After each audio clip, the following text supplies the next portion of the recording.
আচ্ছা, তাহলে আমরা কতিপয় আদর্শ যৌগজ নিয়ে একটু আলোচনা করব।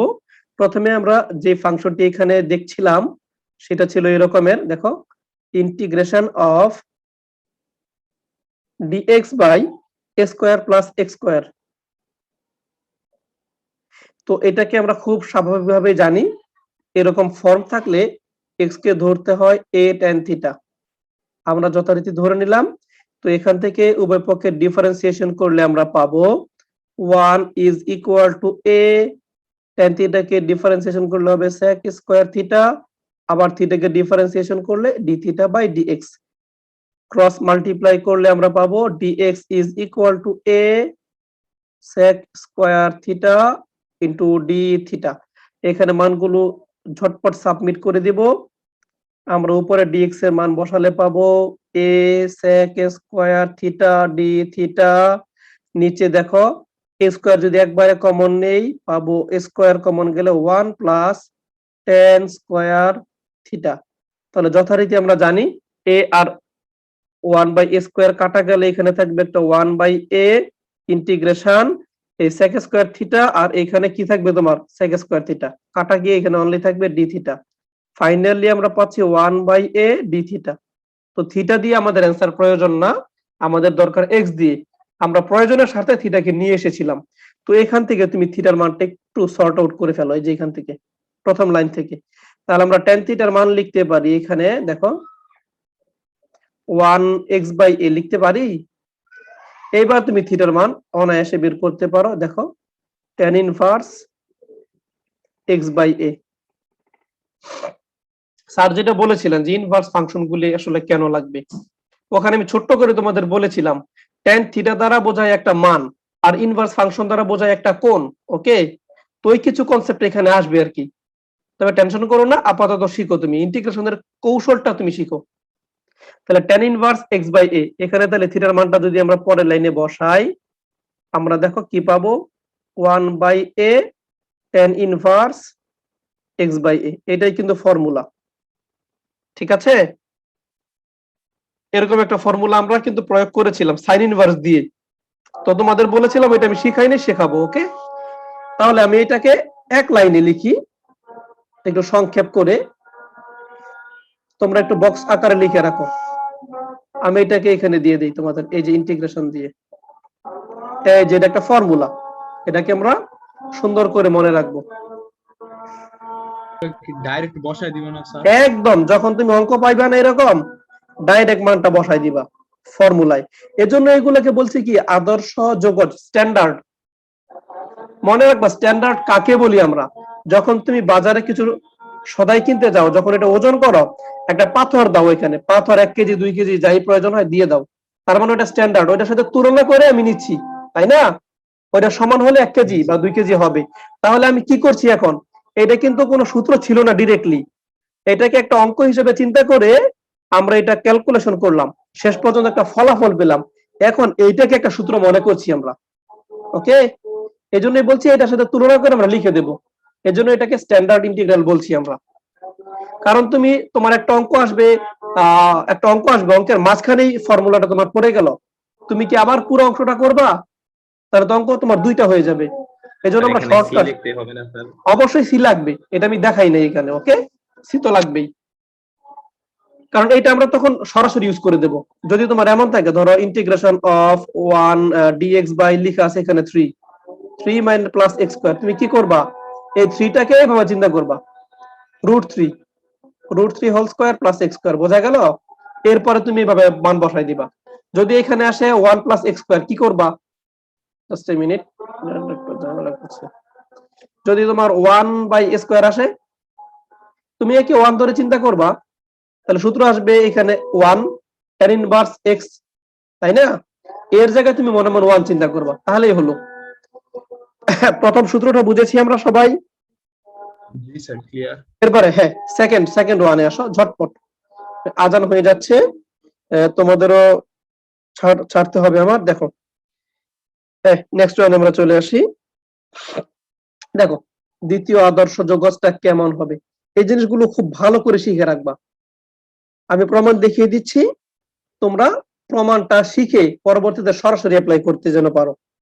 dx by root over a square minus x square. দেখো আমি তোমাদের কিন্তু আলোচনাটা গুছিয়ে এনেছি, আগেই এটা শিখিয়ে নিয়েছি। a square minus x square থাকলে কি ধরতে হয়, কি ধরতে হয় বলো দেখি। স্যার x এর মানটা, x হলো a sin থিটা বা cos থিটা। হ্যাঁ গুড, এই তো পারছো এখন। হ্যাঁ x এর মানটা আমরা ধরে নিই চট করে, আমি ল্যাঙ্গুয়েজ আর লিখবো না, সংক্ষেপ করবো সবকিছু এখন। x এর মান লিখো a sin থিটা, ডিফারেন্সিয়েশন করো 1 is equal to a cos theta, এরপরে d theta by dx, dx এর মান বের করো a cos theta d theta. ঠিক আছে, আমরা মানটা লিখে ফেললাম।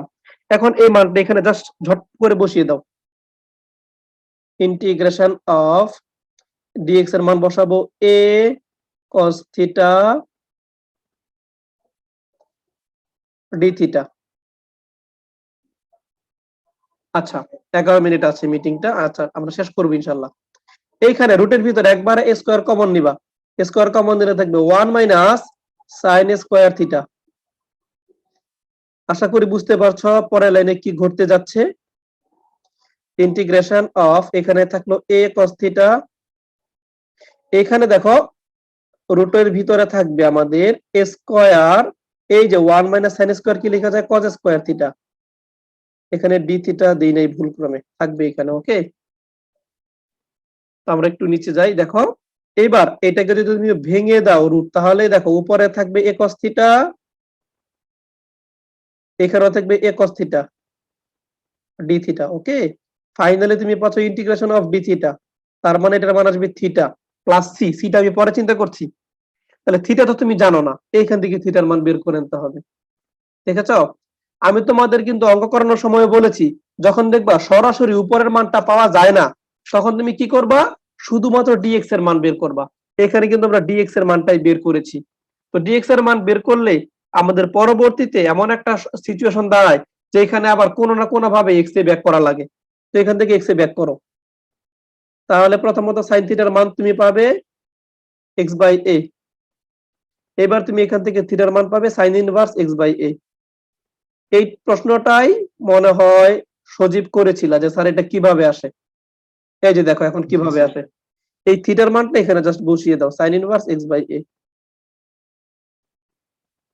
প্লাস সি লিখে দাও। ক্লিয়ার বিষয়টা এখন? জি স্যার। তবে এখানে একটা সতর্কতা বাণী আমি তোমাদের দিয়ে দেই, যখন তুমি সূত্রটা প্রয়োগ করবা একটা বিষয় মনে রাখবা, এগুলো ভাইভাতে প্রশ্ন করে, ছোট ছোট বিষয়, এগুলোতে জ্ঞান যাচাই করে তোমার। এইখানে একটা শর্ত থাকবে, এই সূত্র যখন তুমি প্রয়োগ করবা, আগে সূত্রটা একটু লিখি আমি, হ্যাঁ সূত্র আকারে, তারপর এটা বলছি আমি। এটাকে এইখানে নিয়ে নাও, এগুলো নোট করে রাখো একদম সুন্দর করে কৌশলগুলো। তো বেজায় ঝামেলা করছে, দাঁড়াও, এই তো এটাকে এখানে, x কে যদি a cos থিটা ধরতাম তাহলে কি স্যার cos হ্যাঁ ইনভার্স হ্যাঁ x বাই a আসতো না? একই রকমের। আমি তোমাদের কিন্তু মনে করে দেখো, আমি বলেছিলাম ইন্টিগ্রেশনের মান কিন্তু ভিন্ন রকম আসতে পারে, তাই না? আসতে পারে, আর আসলে কিন্তু তুমি বিচলিত হওয়ার কিছু নাই, এইটা মনে রাখবা। যদি এখানে cos inverse x by a ও আসে কোনো সমস্যা নাই।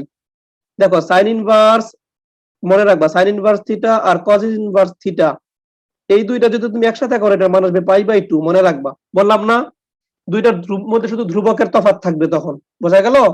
তাহলে sin ইনভার্স x দিয়ে অ্যান্সার আসুক অথবা cos ইনভার্স x দিয়ে অ্যান্সার আসুক, তোমার অ্যান্সার প্রায় একই জিনিস, শুধু ধ্রুবকের তফাৎটা থাকবে। বোঝা গেল বিষয়টা? Yes sir. এটা মনে রাখবা, এটা নিয়ে চিন্তিত হওয়ার কিছু নাই। অ্যান্সারে sin ইনভার্স বা cos ইনভার্স একটা আসুক, আসলেই হলো। এই যে সূত্র, এখানে সবসময় মনে রাখবা এই a এর মানটা অবশ্যই x এর চেয়ে বড় হতে হবে। এই যে a is greater than x, সূক্ষ্ম একটা বিষয়। 0 না x হবে, দুঃখিত। হ্যাঁ, কেন এটা হবে? কারণ a এর মান যদি x এর চেয়ে ছোট হয়ে যায় কোনো কারণে, রুটের ভিতর তো নেগেটিভ জিনিস চলে আসবে, তাই না? তখন তো এটা কমপ্লেক্স হয়ে গেল। এই জন্য এটা তখনই প্রয়োগ করতে পারবা যখন তুমি দেখবা এরকম a এর মানটা অবশ্যই x এর চেয়ে বড় হয়। এটা ভাইভাতে অনেক সময় প্রশ্ন করে, কখন এই সূত্রটা প্রয়োগ করা যাবে? যখন a এর মানটা x এর চেয়ে বড় হবে, তখন এই মান প্রয়োগ করা যাবে। মনে থাকবে তো? আচ্ছা ওকে, দেখো এরপরে আমরা তৃতীয় ইন্টিগ্রালে চলে যাব ঝটপট। এই টাইপের বেশ কিছু অঙ্ক তোমরা পাবে। দেখো integration of dx by x square minus a square, আমি এইটা আর করছি না। ওকে, এটা করলে কেমন মান আসতে পারে তোমরা একটু নিজেরা যাচাই করে দেখে নিও। পারবে নিজেরা করতে? জি স্যার, পারবো এটা। হ্যাঁ, জি স্যার তবে পারবো।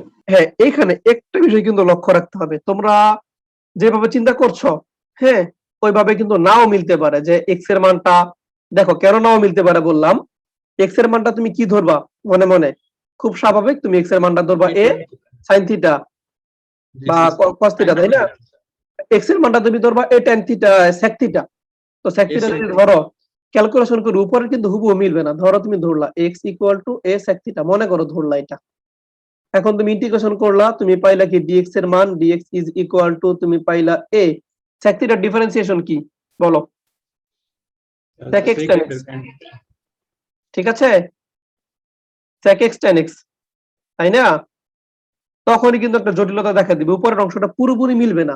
এই জন্য আমি তোমাদের একটু এগিয়ে দিই, এটাকে তুমি এইভাবে চিন্তা করবা, সরাসরি ওই মানটা না ধরে তুমি এটাকে সূত্র আকারে চিন্তা করো এক্স প্লাস এ ইন্টু এক্স মাইনাস এ। ওকে, এইভাবে চিন্তা করো। এরপরে তুমি একটা কাজ করবে, এখানে দেখো আমি একটু বুঝিয়ে দেই। এটাকে তুমি ওই যে আমরা শিখেছিলাম আংশিক ভগ্নাংশ, মনে আছে? এসএসসি লেভেলও শিখেছিলাম। এটাকে আংশিক ভগ্নাংশে তুমি যদি লিখো তখন আংশিক ভগ্নাংশটা আসবে তোমার এরকম।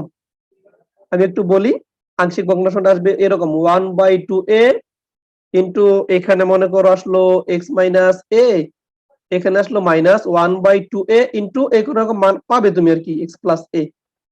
বিষয়টা বোঝাতে পারলাম? যদি আংশিক ভগ্নাংশ করো, সেটা আমি আর যাচ্ছি না, তোমরা নিজের আংশিক ভগ্নাংশ করে নিও। আংশিক ভগ্নাংশ করলে ফাইনালি আমরা 1/2a কমন নেব। কমন নেওয়ার পরে দেখো আমাদের হাতে ইন্টিগ্রেশনটা হয়ে যাবে এরকম, integration of 1/x minus a minus 1/x plus a, এখানে এটা লাগবে না। ওকে, এখানে আসবে ডিএক্স।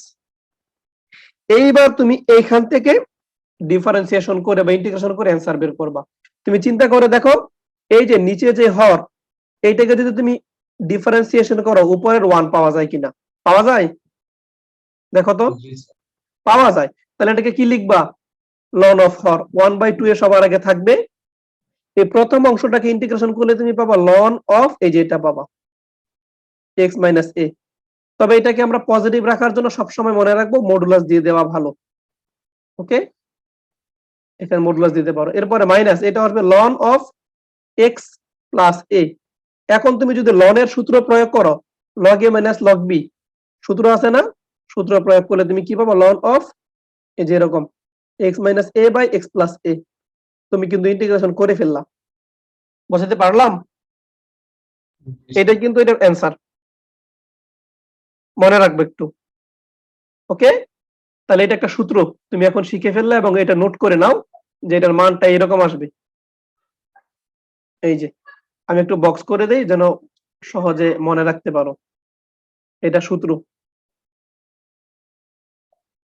এখন তোমাকে যদি এই সূত্রটা না দিয়ে আমি বলি এটার মান বের করো, ডিএক্স বাই, ঠিক উল্টায় দেই এটাকে, এ স্কোয়ার মাইনাস এক্স স্কোয়ার, তুমি একই নিয়মে প্রমাণ করতে পারবা এবং প্রমাণ করলে লাস্টে উত্তর পাবা 2a, এখানে আসবে লন অফ। দেখো যখন এক্সটা উপরে ছিল মানে এটা যখন পরে ছিল এক্সটা আগে ছিল, তখন কি হচ্ছে সূত্রটা এক্স প্লাস এটা নিচে থাকে, এবার এটা উল্টে যাবে, এক্স প্লাস এটা উপরে যাবে না, এ প্লাস এক্স লিখবে এটা। হ্যাঁ, এটা তো এ প্লাস এক্স দিয়ে লিখবা, এক্স প্লাস এ না লিখে।